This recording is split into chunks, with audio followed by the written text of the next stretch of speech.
That's pretty cool. I thought about looking them up today on YouTube and see if I Yeah, can I think find, that's where it was. They are on YouTube. Yeah, like, That's been a saving grace for me, just. looking YouTube? it up. yeah.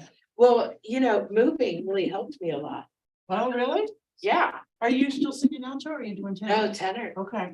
You have Yeah, a whole new part. I was like, I was right next to the Sopranos and you guys were here and I didn't know how to sing there.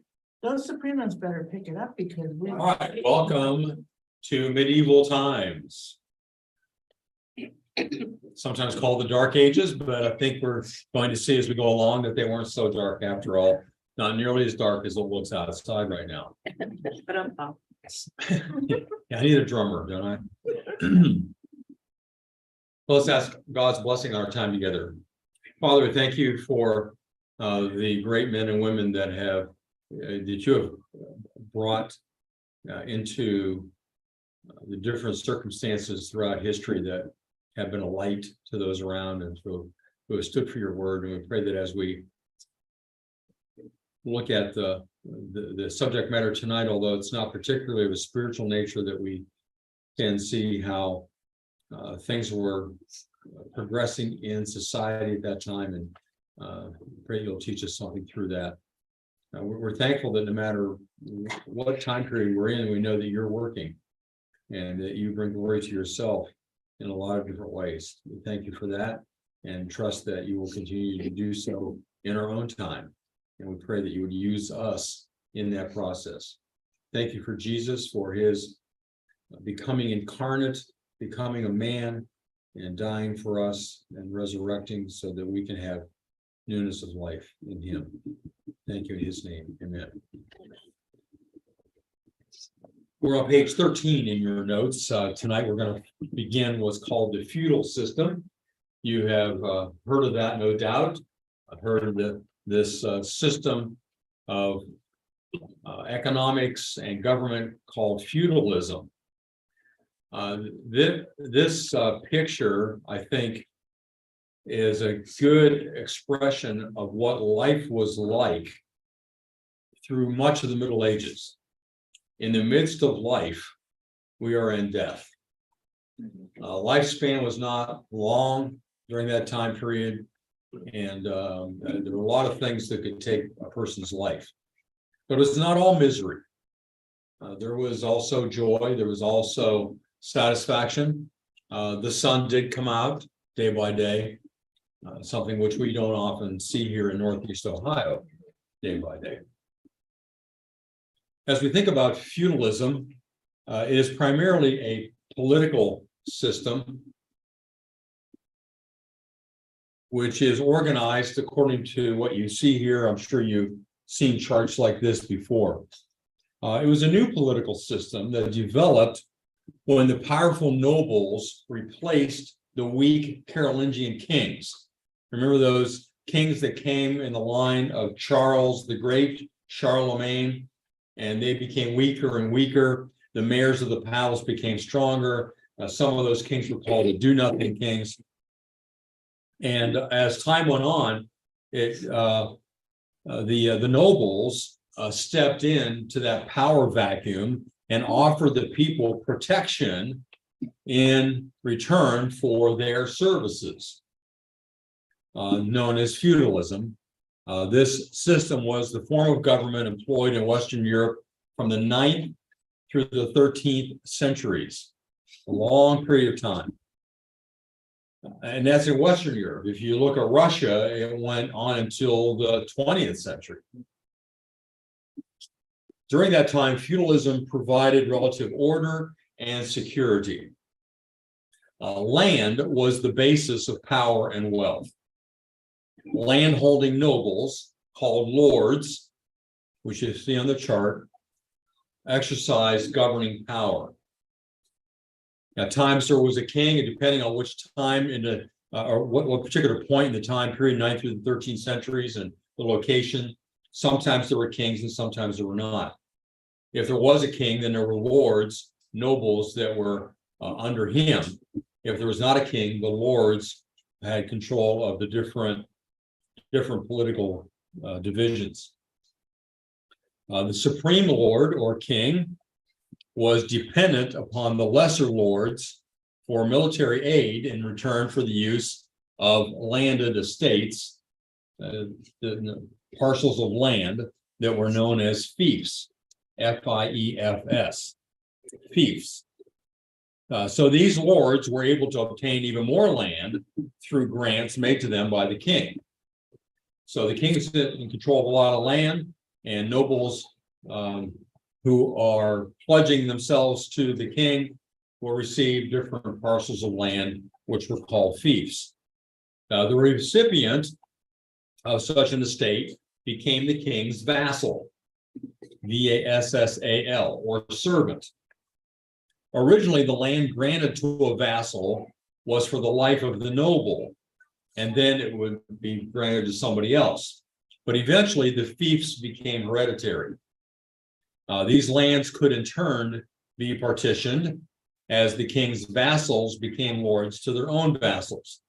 So you see on the chart here, you've got a king, and he has granted land to the various vassals of the lords under him who become his vassals. Then those lords can divide up their estates and have lords under them. In this case, it says knights, but it wouldn't have to be knights. It could be any lords that were under them. And those lords would be their vassals, and they're the lords to the vassals under them. So there's a lot of dividing up of land with whoever is causing that land to produce in vassalship to, or servanthood to the vassal or to the lord above them, whereas they could be lord then to vassals under them. So it's a very involved hierarchy. The majority of the population, though, if you see this as a pyramid, it is according to how many are in each group, and the largest group are the peasants or the serfs. They were the workers of the land, growing the crops and producing the goods. Any questions so far? You can see on the diagram here that it points out that it's both a political system on the right, and the fact that these different grants of land, these different parcels of land in which lords occupy, those become an economic system because each manor area has an economic system which remains within its own boundaries. So trade essentially ceases as each manor produces whatever it needs. So there's less contact with other areas, and so the outside world really has very little effect upon feudal Europe. Now, in this diagram, hopefully you can see that the church followed the same hierarchy, the same type of hierarchy. So you have the king, who is the political head of the feudalistic Europe, but you also have the Pope, who is the head of the church in Europe. And whereas under the king you might have dukes and counts, different lords there, under the Pope you have the archbishops. Under the king and the lords here, you have other lords of different smaller groups of land. Under the archbishop, you have bishops. Under the lords, you have knights.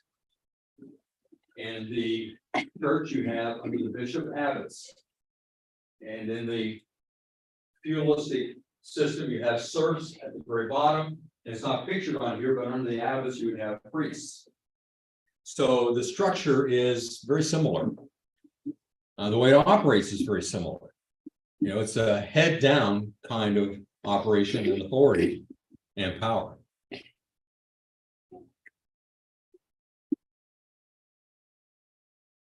The relationship, we're in a feudal relationships and obligations. The relationship between lords and vassals was the center of feudalism. Solemn ceremonies called homage, H-O-M-A-G-E, H-O-M-A-G-E, symbolized the contract entered into by a lord and his vassal. This ceremony, again called homage, the homage ceremony, usually took place in the Lord's court with many witnesses present. The would-be vassal knelt before the Lord and placed his hands between his Lord's hands. He then professed himself to be the, quote, Lord's man. So, I'm your man. With a ceremonial kiss, then, the Lord recognized him as his vassal. After performing homage, the vassal took an oath of fealty or fidelity, pledging faithfulness and loyalty to his Lord. In turn, the Lord handed to the vassal a small stick, lance, or clod of earth. And by this symbolic act known as investiture, investiture, investiture, the Lord gave to the vassal the right of use of a fief. Okay, so it was a ceremony which bound the Lord and his vassal together. The Lord giving land to the vassal promising to be faithful to that Lord, to aid him militarily. The vassal then receiving the land symbolized by the clod of earth or the stick, whatever. In addition to a fief, the Lord was obligated to guarantee his vassal protection and justice. So the Lord said, I'm not only giving you land, I promise to protect you from invaders and to ensure justice in your area. The vassal's primary duty was to provide military service for his Lord. He was expected to furnish a specified number of knights for at least 40 days a year and to assist the Lord in his battles. Because, it's just a natural thing that the lords are trying to conquer other lords. And so they enlist the vassals under them to supply the knights they need to go into battle. A vassal also agreed to supply financial payments called aids, AIDS, on special occasions. So these are like promising to give gifts. Occasions like when the Lord's eldest son became a knight, or when the Lord's eldest daughter was married. All the vassals under would bring gifts. Vassals attended the Lord's court to give counsel and to assist in the administration of justice. In addition, the vassal was obligated to pay a ransom if his lord were captured in war. Which, with all the warfare going on, happened periodically. Although the feudal system provided stability most of the time, and you can see it's very structured, and so there's stability there. Even though there's some war going on sometimes, there is a general stability. There were times when a vassal's loyalty could be divided between warring lords. This is a diagram of a real situation where you have the king and you have people under him. These are tenants. These are his chief tenants. Well, then those tenants divided up their land further. And so they've got vassals under them. And some of those vassals divided up their land. So they have vassals under them. And if you look around, you'll see that, for example, here's a vassal that has this rear vassal as his lord, and this rear vassal as his lord. So what if this lord fights against this lord? Who's he go with? And there are a number of places like that. There was one vassal that I read about by the name of Saboto of Falkenstein that was the vassal of 20 different lords. So then it can become confusing. All right, any questions about the basic structure of the feudal system? It lasted so long because generally it worked.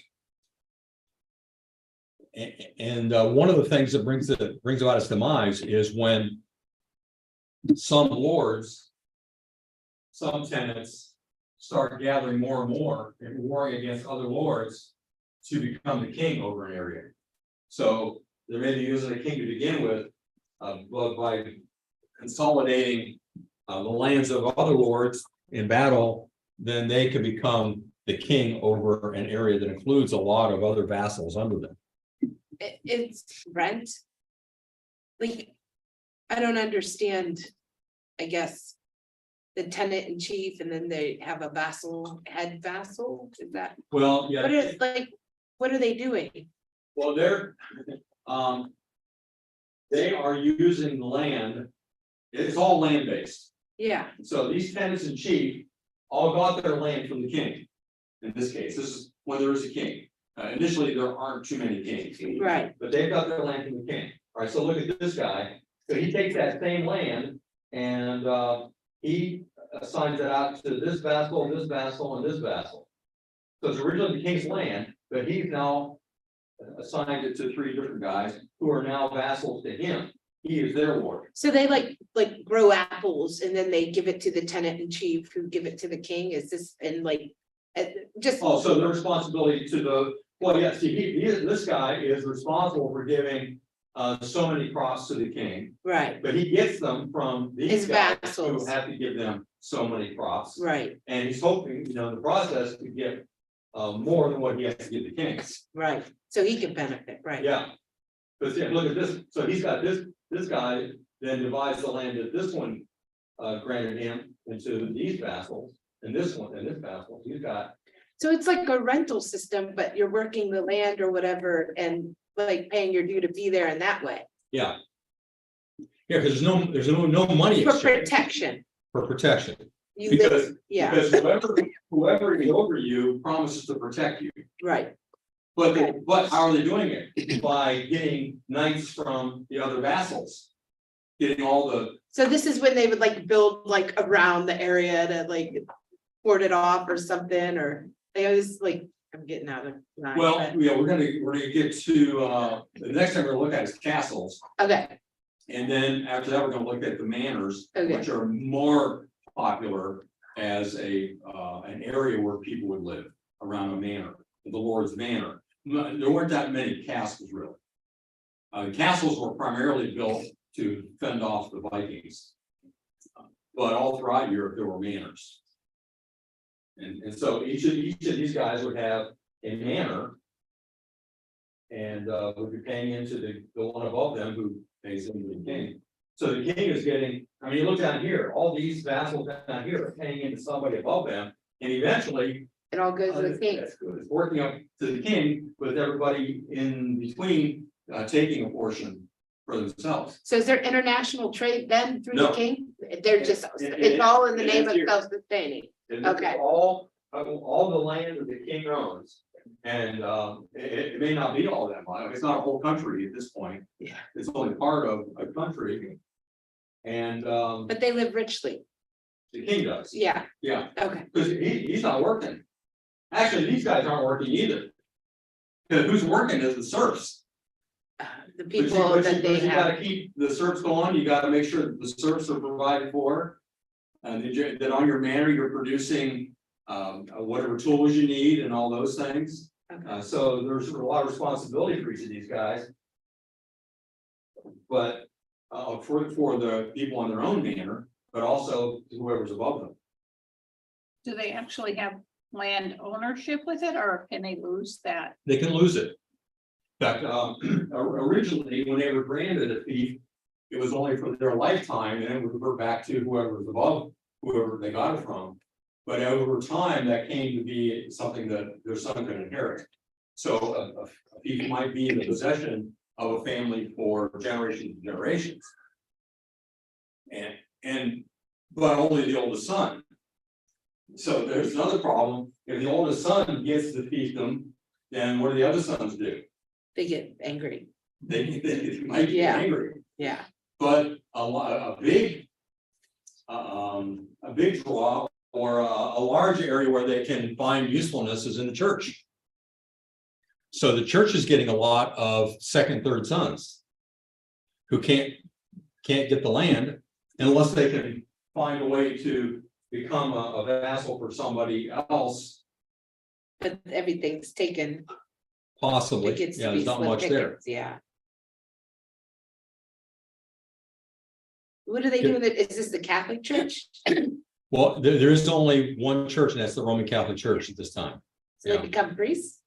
Yeah, or monks. Okay, What if there weren't any sons? Too bad. I mean. Yeah. Then it would revert back to whoever the Lord was, and or if the daughter marries somebody that could be considered the next lord of that area, the vassal to the lord above him. But it's pretty static. There's not much movement. Whatever you're born into, that's what you are. The peasants can't move up into. Nope. Absolutely impossible. You're born into nobility, then you're born into land. And you can purchase more land, or you can get a grant from the one, the lord that's over you to get more land, or you can fight for more land. It was all based on land, which comes back to the family into which you're born.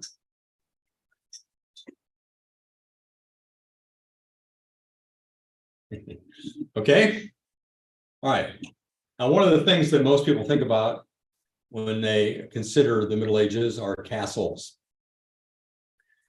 Most of these are built early to Middle Ages because of the conflicts brought about by the Vikings. But this is what a typical castle would look like in the 15th century. The first thing that distinguished a castle was the moat, or the ditch. You can see on this drawing. Most were filled with deep water to prevent enemies from coming in. But even if they didn't have water, it still stopped intruders because of the deep, steep walls that prevented the enemy from entering. So even if it didn't have water, you still have to go down into this ditch and then try to go back up against the steep walls. The surest, or the only way to cross the moat was the drawbridge, which you see here. These wooden structures could be raised or lowered depending on whether or not the people in the castles wanted you to come in. Ropes or chains were attached to the end of the bridge and then rigged to a pulley so the guards were able to quickly raise it. Upon crossing the drawbridge, you would reach the curtain. And I don't know which came first. I suspect that this wall was called a curtain before we had a curtain, because I can see where that would be. Okay, we're putting a wall, a thin wall up here. Oh, it's a curtain. This wall surrounding the castle was strong enough to survive a battering ram, which was a common weapon, even back to Roman times, and could be anywhere between 8 and 20 feet thick. 20 feet thick is as wide as the height of a two-story building. Just take a two-story building, lay it down. That's how thick some of these walls were. A gatehouse was built into the curtain. You can see it's not labeled here, but this would be the gatehouse. The drawbridge comes down, and that's the gatehouse. Maybe the next picture shows it. Yeah. At first, it was just a simple door by which you would go in and out of the castle, but over time that changed because it was discovered that people could ram through a door. So they had to make some adjustments. When enemy armies came, they found that over time the castle would add an iron gate that could be put down to block the entrance, in addition to heavy wooden doors. Small holes called murder holes were added to the ceiling above the main gate, the main entrance, so that, and maybe you can tell that this would be a good place to put little holes in the roof of this gate area. So if anybody did break through, you could pour boiling liquid down on them. Oil, if you have it, anything else, anything that's boiling is going to put a stop to enemies entering in. Towers were also part of the curtain, as you can see. The towers allowed people to look about and to keep watch outside the castle walls. In addition, at times they kept prisoners. Because you can see, if you look at this, there's not a real good place to keep a prisoner, but this is pretty solidified, and there's the only windows per se are these slits, which are used to fire arrows through.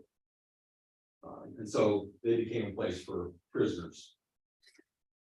You can see the arrow slit labeled there. The keep down there at the end. That was the highest point, and the center of defense was the keep. The strongest and most secure place in the castle was the keep. It was the most solidified. Inside the castle walls were many things. There was a kitchen where the cooks made meals. The great hall was where everybody ate and the servants slept. Court jesters often sang, juggled, and told stories here to amuse the Lord and his family. There were stables to house livestock of all sorts, and each castle had a chapel that could be located in a tower or gatehouse. The chapel sometimes served as a private church for the Lord and his family, even when there was another church in a nearby town. Why travel when you can build your own? Castles also had one or more houses built for people to stay.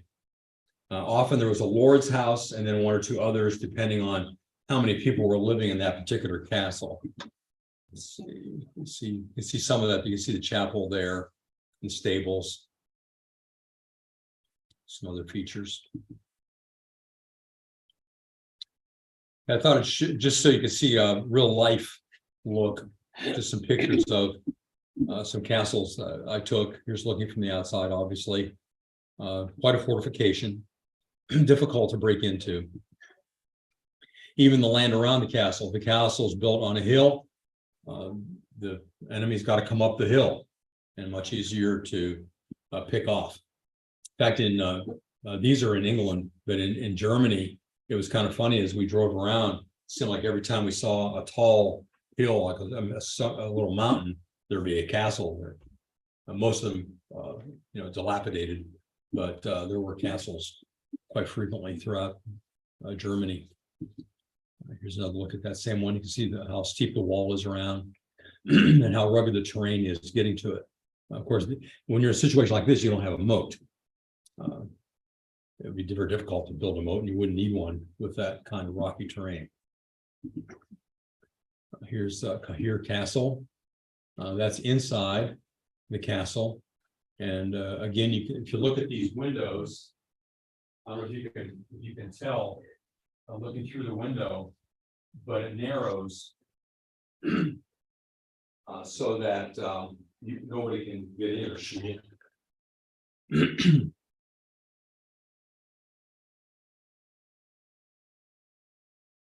Oh, how did that happen? Didn't look like that when I put it on there.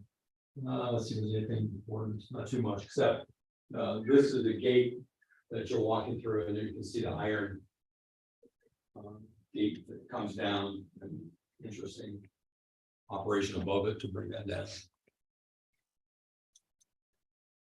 That's a door into the castle, a thick wooden door. And notice there are two kind of levels of entrance. There is the large door that you open up for wagons, whatever. But if you only have one individual coming in, then it's a small door. You don't need to open up the whole thing just to let one person through. Here's a model of the castle. There's water around part of it, and you can see a village nearby. Large open area inside the castle walls.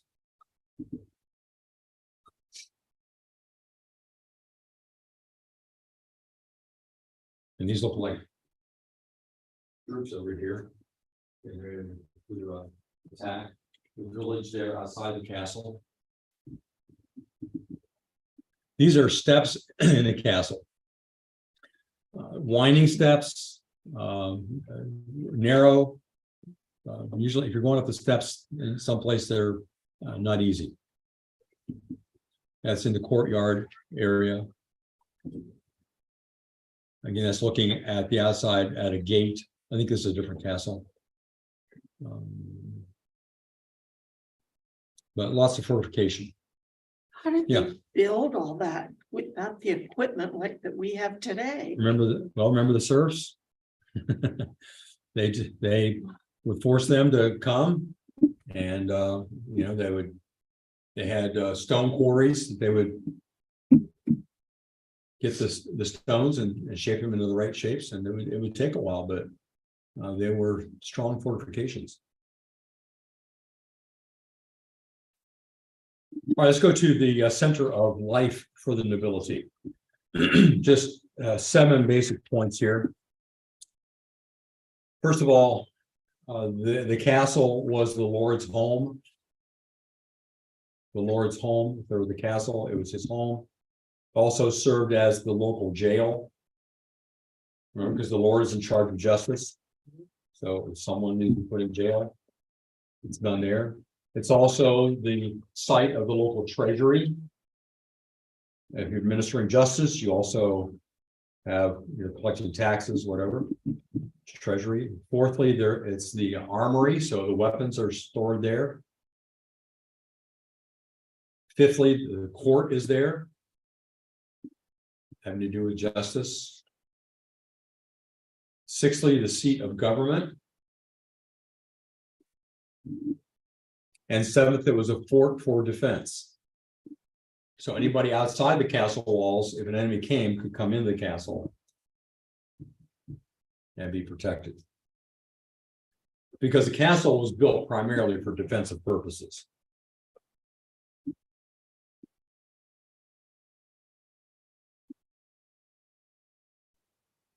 All right, so we've looked at feudalism, the structure of medieval society. And we looked at castles, which were built for the protection of the people living in medieval culture. Now we want to look at a particular level of that, which is the fascinating group of people that we all know about, and that are the knights.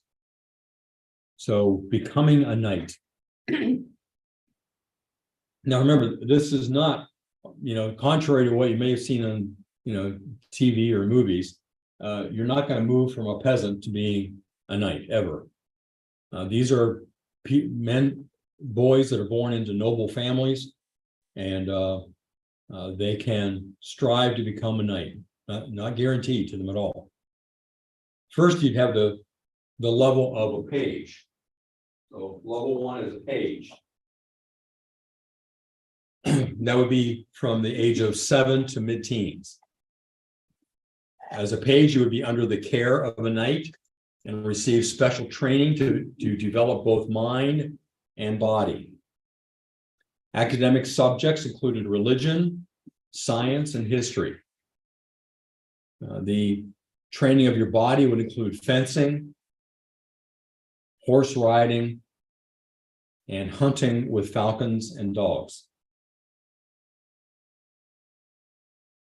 Beginning in the 1100s, it was considered that military training provided by the lord of the castle was insufficient, and that religious and social education were needed, which was then provided by the lady of the castle. So she would teach these pages how to behave properly. And under such tutelage, the young knight-to-be also learned to compose and sing poetry. In part arising from this came the notion of marrying out of romantic love instead of a convenience. So you teach young men poetry, pretty soon they think they should fall in love to get married. Apparently that's how it goes. The next stage is the squire. In mid-teens, the squire became the personal servant of a knight. The training became more intense and the responsibilities greater. He cared for the knight's armor, weapons, and horse, dressing his knight each morning. Did you think that armor and stuff came on by itself? No.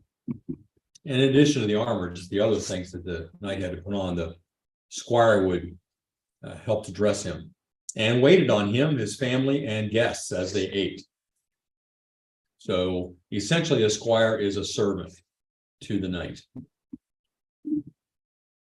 And then lastly, he could become a knight. At about age 21, became eligible for knighthood.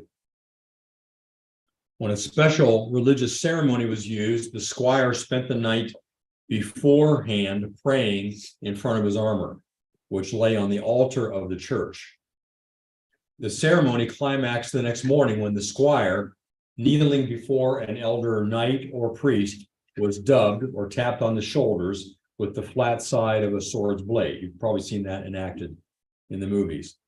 The ceremony often ended with a display of the young man's knightly skills. But it would have to be with the approval of the knight under whom he served as a squire. If he didn't make it to knighthood, I'm not sure what he would do, because you can't be a squire in your 30s. So apparently they would ship him off somewhere else, maybe into the church. All right, any questions about the code? I'm sorry, not the code, the steps of knighthood.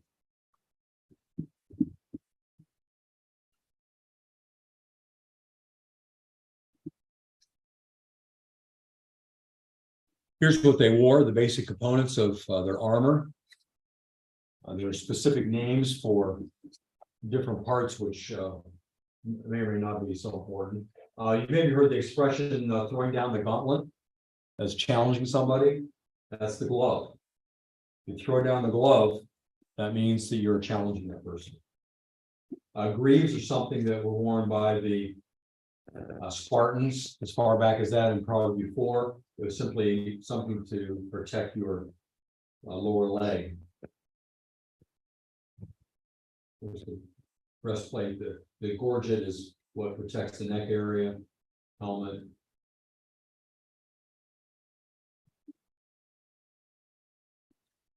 These are quite unwieldy. I have some pictures of some real armor in a museum in Germany. My nephew is standing beside, so you get an idea how large or how small the armor was, how much smaller men were at the time.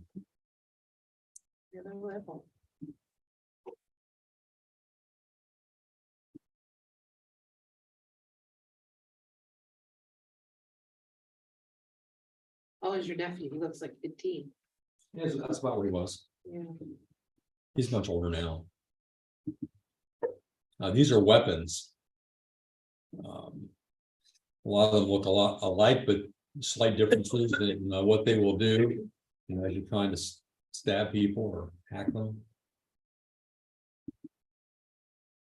More armor. You can see the one on the left has more of the leggings. The one on the right doesn't have all of that. Different weapons around them. The one on the right is not metal, so offered less protection, but certainly more mobility.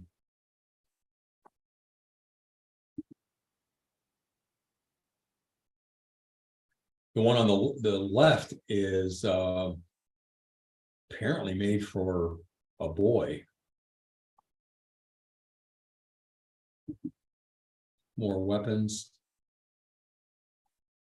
And you'd have to be skilled in using all these different weapons. Some of them are meant for stabbing, some for getting a person from the side, or some you stick and turn. There's the mail you'd have to wear underneath. So it's not just the armor, you're wearing chain mail, metal underneath. So quite heavy. Saw that already. Some more weapons. If you lost your hand, they could always fix you up with a new one. Not sure how well that would work. And there's a younger me beside the armor.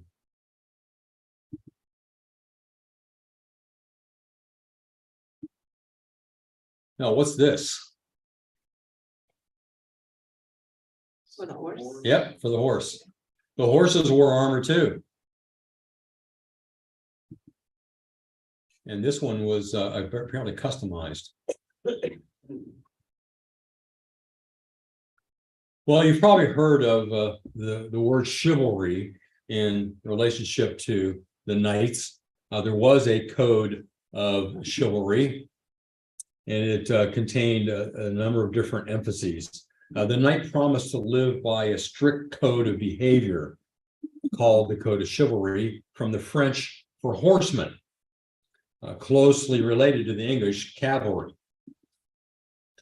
They were to be brave in battle, skillful with weapons, honest, generous, and loyal to his lord. They were to never attack an unarmed knight. I read the classic work La Morte de Arthur, which means the death of Arthur, written by was it Thomas More? I can't think who wrote that now. But in one of the scenes, King Arthur is away and Queen Guinevere is still at home.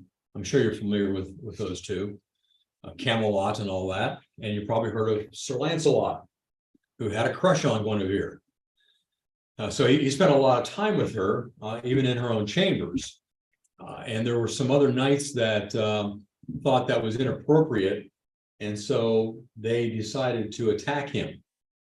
So they came into her bedchamber, but they would not fight against him as long as he was not armed. And even when he was armed, it was just like in the movies; they would only fight him one at a time. I think in the movies, especially these guys are using karate and all that. Why do they only attack one at a time? If you all came at once, you could beat up the good guy. But instead, they come one at a time, and that was what they did with this code of chivalry. An entire company of knights should not attack a single knight. It was part of it as well. The influence of the Roman Catholic Church on the knighthood and the chivalrous code that they followed was that knights were also to defend the church. They were to assail infidelity. So they were, morally pure. They were to venerate the priesthood, respect priests. They were to protect the poor, to pacify the province, bring peace, to pour out their blood for their brothers, and if need be, lay down their lives.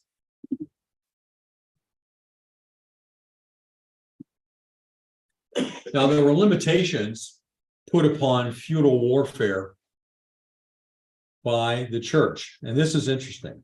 There are two limitations they put upon all the wars that were taking place between all the different lords. First was called the peace of God. Peace of God.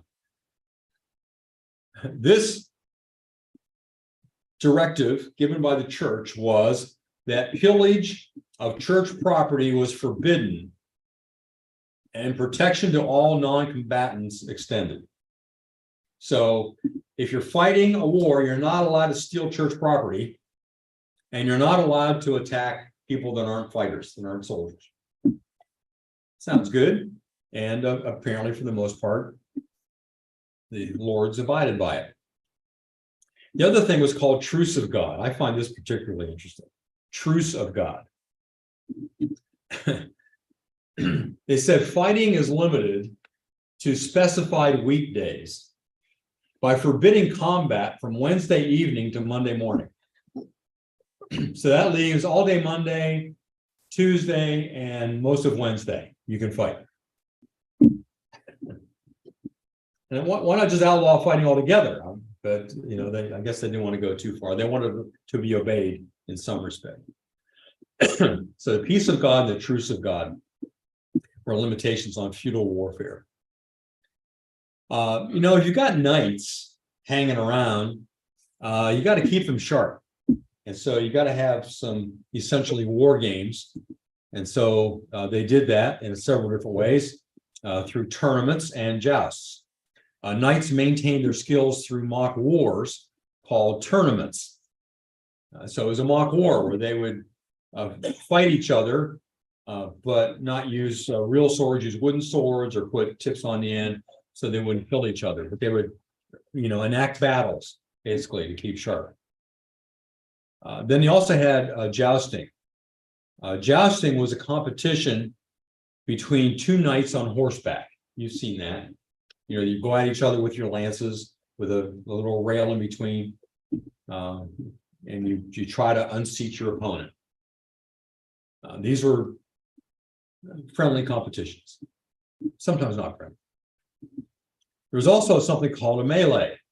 Now, you maybe heard that word used in other ways, but this was a team competition where two sides rushed at each other on horseback, fighting a full-scale battle with weapons usually blunted. That was called a melee. Today we use the word melee to indicate something that's unorganized and melee. Melee.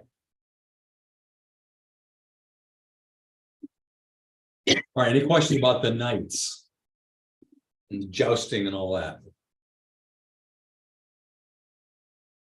I did read about a joust where, I wish I could remember who it was. The lance made out of wood splintered, and a large splinter went through one of the vision holes in the guy's helmet and struck him in the eye and killed him. That usually didn't happen. Usually just their pride got hurt because they got knocked off their horse.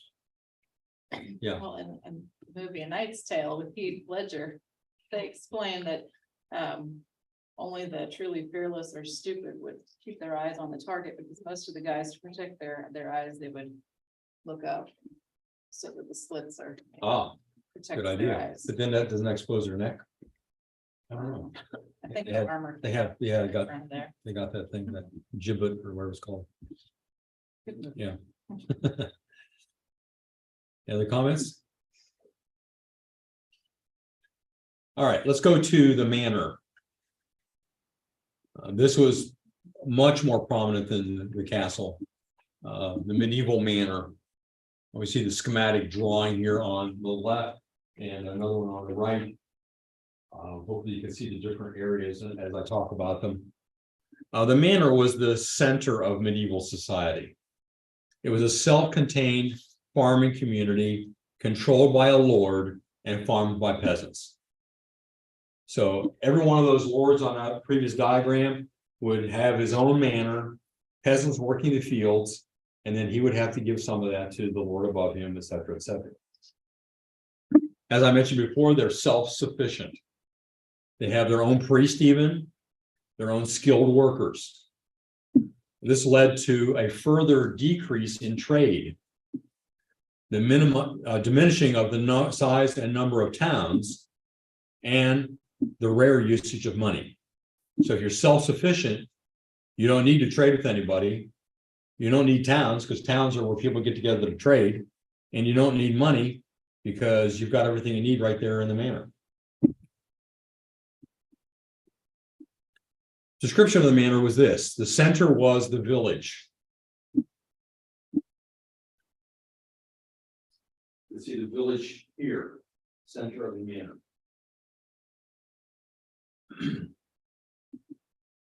It was a cluster of peasant huts. Two buildings dominated the manor. One was the lord's residence, which it could be a castle, but more often a manor house.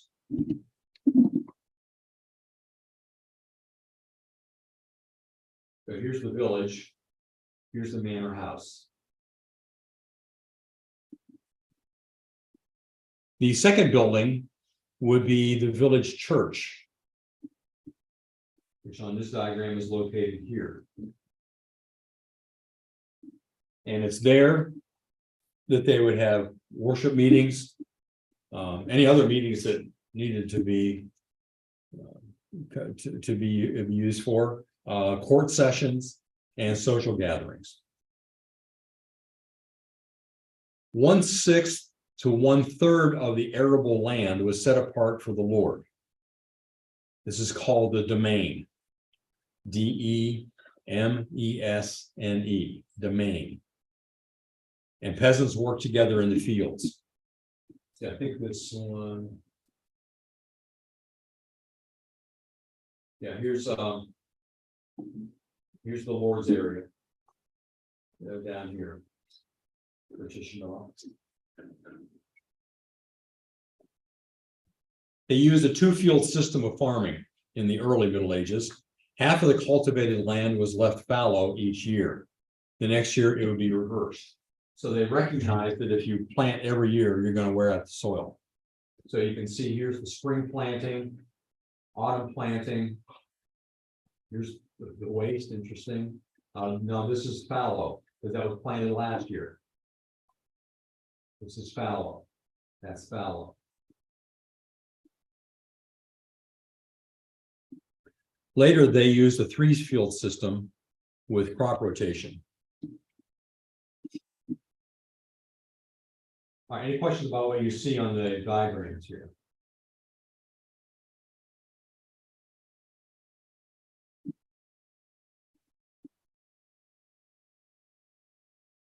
Well, you can see here that it says the Lord's domain in open fields. So these are open fields, but this section is strictly for the Lord. As well as this, you can see others there.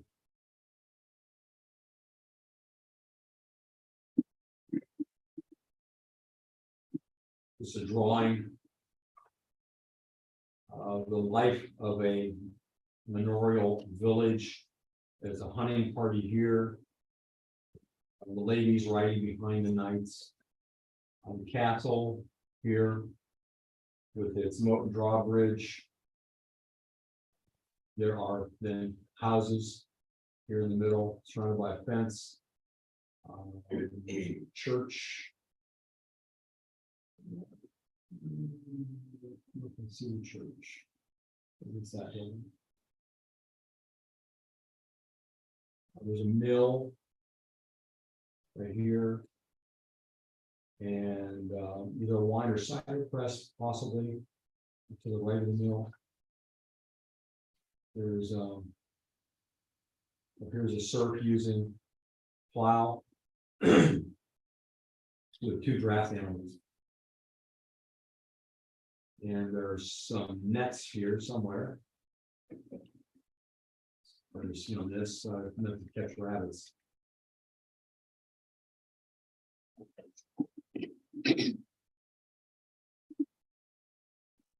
This is an example of a plow they would use. This has got a wheel on it. This is a barn. Bigger than what the peasants would live in. That's a thatched roof.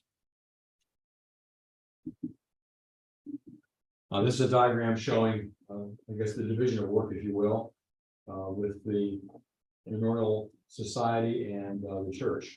We have a king here, or a lord, and the pope, and going on down. And down here you have the workers, all kinds of work that would be done on the manor, as well as this. These could be in the church, because monks and nuns would have to work to provide for themselves, either unless they were what's called mendicant monks, which would be begging. So the medieval class structure, 10th century bishop Aldebaran of Leon wrote, "The city of God, we believe, is not only one, but subdivided into three parts. Some pray, others fight, and still others work." So he saw the division of society into prayers, fighters, and workers. The service of each allows the contributions of the other two. Each, in turn, lends its support to all. So there was the clergy.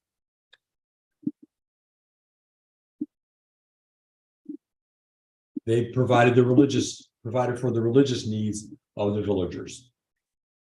So it'd be the priests. Second, there was the nobility and knights, which provided protection and justice. The same gentleman said there is a noble class which comprises the warriors and protectors of the churches. They defend all the people, great and small, and incidentally, protect themselves. The defense included protection against invasion and internal disorder. So what is the recognized purpose of government is to protect from invasion and protect from within. That's what government is for. And primarily, or even only what government is for. A Reformation movement swept through Europe from the 11th through the 14th centuries that sought to restore the values of the early church. In regard to the warrior class, it encouraged the rise of chivalry and the glorification of the Christian knight. This included the ideas of just war and just killing. That war and killing can't be done for any reason. There has to be a justified reason. Bernard of Clairvaux, whom we'll talk more detail about later, pointed out that, quote, to kill without reason was homicidal. To kill for justice's sake was malicidal, the killing of evil. Addressing the necessity of responsible rule, John of Salisbury, scholar and contemporary of Bernard of Clairvaux, asserted this: between the tyrant and a good prince, there is this single difference. The good prince obeys the law and rules the people by its dictates, accounting himself as but their servant. On the prince falls the burdens of the whole community. So there is rightly conferred on him power over all his subjects, so that he may seek and bring about the welfare of all and each. So people were thinking about what is good, what is justice, what is the right way to rule, and that was one of the people that wrote about it. He went so far as to advocate the elimination of an unjust ruler, in saying, to kill a tyrant is not only legitimate, but fair and just. For he who lives by the sword deserves to die by the sword. So you can see some of the things reflected even in the founding of our own country. Those ideas have been around for a while. Okay, and as we see on the diagram, the majority are the peasantry of the serfs. They provide support and provision. They're owed various services in return for the use of the Lord's land and his protection, especially labor. Excuse me. Usually the serfs devoted 2 or 3 days a week to working for their Lord, an obligation known as week work. We call it the work week. They call it week work. Serfs also had to pay the Lord in produce and were obligated to use the village mill and bakery owned by the Lord, giving part of their grain and flour as a fee. So no grinding and on your own. You got to go to the village mill and then pay for the privilege. By the 13th century, most peasants lived in houses with 3 partitioned areas, one of them being for the lodging of animals. Lighting came in by means of a few windows and doors. Floors were earth covered with straw or reeds, and in the center there perpetually burned a fire on a raised stone hearth vented through a hole in the roof. The family ate seated on benches or stools at a trestle table, disassembled at night. Chairs were rarities. A cupboard or hutch held wooden and earthenware bowls, jugs, and wooden spoons. Hams, bags, and baskets hung from the rafters away from rats and mice, although most families had very little meat to eat, relying upon whatever they could grow or find in the woods to put into the pottage kettle. So they were deficient in a number of vitamins and protein. Clothing, bedding, towels, and table linen were stored in chests. A well-to-do peasant might own silver spoons, brass pots, and pewter dishes. At night, the family slept on straw pallets, either on the floor of the hall or in a loft at one end, gained by a ladder.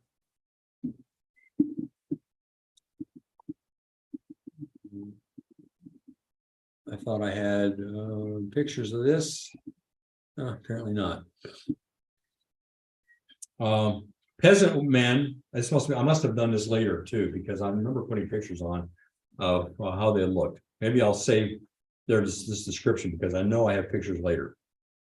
A small percentage of people were freemen. They're more privileged peasants. They were manorial officials or skilled laborers that somehow gained freedom from the Lord. Considered responsible for the crucifixion of Christ, Jews were discriminated against and often ostracized from society. They weren't allowed to sell flour, wine, oil, or clothing to Christians. In some places, Jews, along with Muslims, heretics, and prostitutes, were required to wear in public a circular patch of yellow felt to identify them. Life on the manor was that the peasants were confined primarily to the manor. Most never left the manor on which they were born, not even walking off the property. They stayed there. They had two major holy days, Easter and Christmas. Christmas, they had a 2-week celebration from which we get our 12 days of Christmas. They had a great banquet at the Lord's house at the end. They had a couple other holy days, May Day and Harvest Day. All right, in conclusion, the church, feudalism, and the manor dominated the early Middle Ages.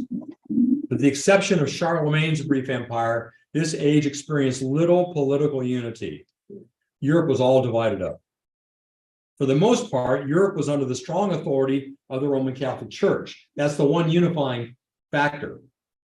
But following the collapse of the Carolingian Empire, several feudal princes began to amass power and slowly build strong feudal kingdoms in the midst of Europe's political disorder.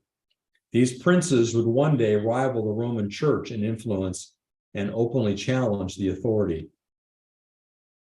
of the Pope. And we'll get to that at a later time. All right, any questions or comments? What were the other two holidays? May Day and Harvest Day. But those are not distinctively Christian.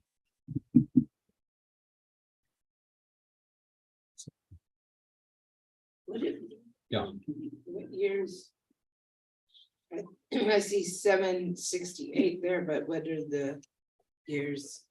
The part of the problem in describing what's going on in the Middle Ages is that sometimes we look at things in a chronological way, and sometimes because of the subject matter, we look at, let's say, the manor system. It covers most of the Middle Ages in different degrees.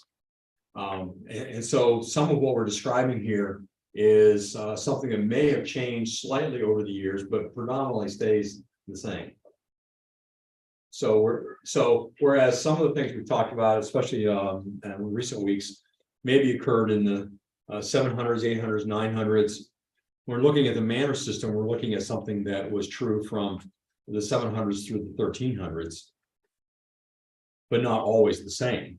But essentially, I ask because you're talking about challenging the church, so I'm assuming you're leading into the 15, no, long before that. long before that. Okay, Yep, it's going to be interesting. okay, There are going to be some kings that challenge the authority of the Pope, okay, and popes who try to take over the authority of the kings. yeah. Yeah, I've heard before, like we have Good Friday because there was a pope that was from a fishing area, so like that's where the origins of, Yeah, I've never heard that one, but yeah, who knows? of the, There's strange reasons behind a lot of things. yeah. All right, any other comments or questions? All right, next time we're going to look at some theological issues that took place during the especially early to Middle Ages that I hope you'll find interesting. Is things that people debate even today. And then following that, we'll move on into some of the issues that we've suggested are coming up, some of these conflicts between popes and kings and so on. Okay, any final questions? All right, thank you for joining us. If you're watching on YouTube, make sure you subscribe, like, and leave positive comments, please, and share with your friends. Thank you for coming. Thank